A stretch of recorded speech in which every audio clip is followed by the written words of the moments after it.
nous sommes le comité d'urgence établi par la population de Gokhumbath, qui, depuis le 17, nous avons reçu une sommation concernant les daras et les mosquées qui sont sur la berge, depuis le camp Gazaï jusqu'à la frontière sénégalo-mauritanienne. Et sur ces lieux, il y a au moins 4 ou 5 daras avec des mosquées. Et ces lieux sont des hauts lieux d'éducation pour nos enfants. Tout le monde sait que le quartier Gokhumbath est un quartier de pêcheurs. Et la majeure partie des parents, dès le matin, quittent leur maison pour aller soit en mer, soit aller au marché. Et donc ce sont les daras qui gèrent ces enfants-là sur le plan éducationnel. Donc ce sont des facteurs culturels et sociaux qui préservent la stabilité vraiment de Saint-Louis. Et pour qui connaît Saint-Louis, on sait que Saint-Louis a toujours été et sera toujours un haut lieu culturel, plus particulièrement religieux. Donc y détruire des daras, y détruire des mosquées, c'est vraiment aller en l'encontre avec les aspirations vraiment des populations saint-louisiennes. Et moi, nous avons la prérogative de nous poser la question à savoir, est-ce qu'on peut légalement, juridiquement, envoyer une sommation le 17 pour que cela soit exécutoire le 22? Ça, c'est une question qu'on se pose nous tous en tant qu'intellectuels et en tant que dignes fils de Saint-Louis. Parce que nous avons vu que l'histoire nous a montré, comme l'a dit si bien notre frère Younous, qu'il y a eu des lieux où on a rasé des mosquées ici à Saint-Louis, on a rasé des daras, mais en lieu et place, on a eu pire parce qu'on a vu que c'était devenu des dépotoirs, des décharges d'ordures. Et on nous avait promis même des mosquées et des daras à hauteur de 500 ou plusieurs millions, mais rien n'y fit. Donc, moi j'en appelle vraiment aux autorités de cette ville et à la plus haute autorité de ce pays, qu'ils sachent que nous sommes dans un pays à 95% musulmans et le culte est aussi bien garanti pour nous que pour les autres. Donc, il s'y est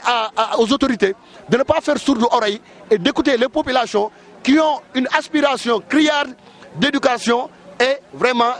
d'adoration d'un Dieu unique et vraiment miséricordieux. Donc vraiment, j'en appelle aux autorités, à toutes les autorités de cette ville, aux imams, aux maras, aux sérines dara,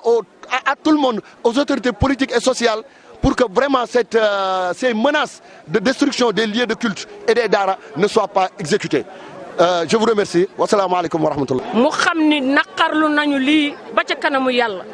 Tam metti na ci suñu biir xol man dem ma feebar ndax amuñu ludul alquranil karim amuñu ludul suñu neegu Yalla yi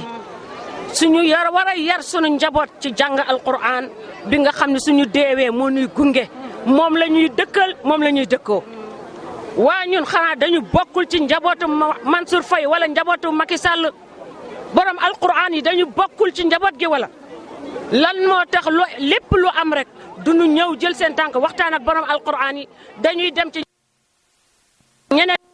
toppatoo nu sunna toppatoo nu farata taxaw ci mbaar yi toog ci kër yi werante suba ak ngoon ñu dem wax ak ñoom ñu ñëw fas yéene songu alquranil karim yi ak néegu Yàlla yi loolu mënul nekk dañu bëgg ñu xam ne ay njabootu jullit lañu doomu jullit lañu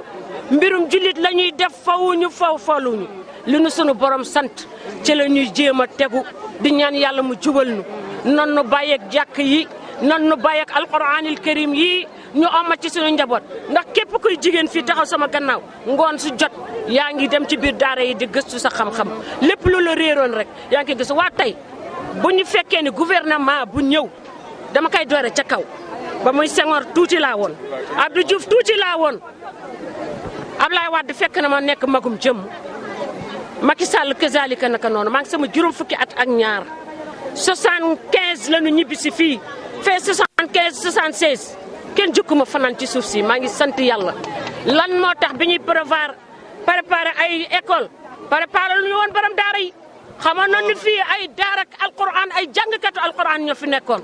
lan moo tax bu ñu taxawee ni école taxawuñu ni daara ngir ñu tàggat njaboot yi ci ñaari wàll yëpp ndem mënul ñàkk ndax bii la Yàlla favorisé moom la Yàlla yëkkati muy alquranil karim loolu la Yàlla yëkkati keneen ku jàpp la Yàlla yëkkatiwul yaa ngi nax sa bopp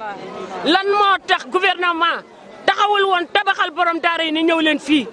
ngeen bokk di yar xale yi bu ko defee société bi mën a jub mën a tegu si njub tey bu nu taxawee ne daara yi dañ fiy jóge waa jàkk yi ñaata doomu aadama ñuy jóge seen kër wayjur yi ñëw di fi jàng di fanaan ngir xam seen borom buñ leen fi jëlee tey fan la ñuy toog lu ñuy doon ëllëg ay bandi mën nañu nekk révolution mën nañu nekk leneen nan nu bàyyi nu yar sunu ay njaboot ci alquranil karim ñu tàggat leen ci yoonu yàlla Mouhamed Mansour maa ngi lay wax ni la ñun ci njaboot gi la ñu bokk li ñuy tuuti ak di néew doole yëpp yàlla mooy borom doole te ci njaboot gi la ñu bokk. mbokki jullit yi fi teew ñu ngi leen di nuyu di mbokk daara yi di mbokk masajid yi fi nekk ay imma yi fi nekk yëpp ak waa gox bi yëpp ñu ngi leen di nuyu. ñu ngi wax ci turu mbooloo daara alquran yi ak ci masajid yi jàkka yi nga xam ne ñoo nekk ci berge gox Mbàcc ñu ngi sant yàlla bu baax a baax te di wax ni dafa am xew-xew bu fi xew mooy ay sommation yoo xamante ni dikkal nañu démb ñu jot ko mu doon loo xamante ni dañuy sàkku daara yi fi nekk ak jàkka yi pour ñu jóg li ñuy jëkk ñaawlu mooy sommation yi nga xam ne yónnee nañ ko ci délai yu gàtt. après loolu it li ñuy ñaawlu mooy sommation yi dafa waroon ànd ak waxtaan avant ñu yëgal ñu diisoog ñun ba pare mais amul dara lu ci am ci bu fekkente ni jàmm lañ fi bëgg te ñun ay citoyen lañu yoo xamante ni ci jàmm rek la ñuy dox fa seen wunu wàcc yoon benn yoon. ba tax na ñu ngi ñaan kilifa yi ñu woote waxtaan ñu toog waxtaane li nga xam ne moom la ñu bokk seq bu fekkente ni seen soxla mooy berge bi pour mu set yaakaar naa effectif yi nekk ci daara yi mat na sëkk ci bu ñu accompagner ak ay matériel su boobaa incha allahu taala dootuñu fi gis benn mbalik bu fekkente ni laneen itam la nañ ñu woo ñu waxtaane ko te xam ne incha allahu taala ci déggoo la ñuy jëm moo gën lii bu amee réeroo day am. te yaakaar naa luñ fi mën a def lu dul lii moo ko gën am na fu ñu jëkkoon jaar foofu ba ñu yëkkatee leen fa yëkkati itam defuñu fa la gën la fa nekkoon tey ay mbalit ñoo fa fees dell kon ñuy ñaan li nga xamante ni moo di jàmm ak déggoo nañu toog waxtaan xool nan la ñuy def ba déggoo yaakaar naa loolu mooy li nga xamante ni moom la mbooloo mi ak gox bi yëpp di sàkku wasalaamaaleykum wa rahmatullah. lii ñu fi dajale fii day jaaxle nañu lool ndax lii du fi benn si toj jàkk toj jumaa toj daara jaaroon na fi ñëpp gisoon nañ ko kon nag mi ngi bëgg a amaat képp ku nekk ci biir réew mi Sénégal gii nga déggati toj ko du jàkka yeeg jumaa yi ñëwatuñu ñeneen tojat jàkka yi fi nekk kon nag ku man ci réew mi te man ñu dimbali tey julit na jóg taxaw ci lii dimbali nu si lii ndax kat munu seetaanee ba lii jeex kenn dootu fi jàngale alxuraan kenn dootu fi julleeti ndax toj nañu jàkka yi toj nañu jumaa yi te ñoo ngi ñëwaat ba ko tojat kon nag ni ñëpp jóg kuy jullit te dégg ka te man si dara na si wax ndax kat aajo woon nañu ko kenn ku nekk si ndimbal bur ko seetaanee daal ba ñu tojat jàkka yi toj jumaa yi toj jàngukaay yi kon lu ñu bëggal léegi kon nu wëndeelu rek bàyyi xale ñu wër ay naa nga mi téeméeri xaleel ñu ngi jàng fii bu leen ko xañee fu ñu jëm jàkk yu no jaamu yàlla bu ñu ko xañee fu ñu jëm waaw kon nag toj jàkk daal moom xew na si Ndar kon nag ñi ko fee toj xam nañu leen nañ leen dimbali ñoo ñu wax leen dëgg nu bàyyi jàkk yi te seet leneen benn solution jàkk nag ku ko toj jaamukaay na la woon yàllaa ko digal yàlla ko digal lu mu yàgg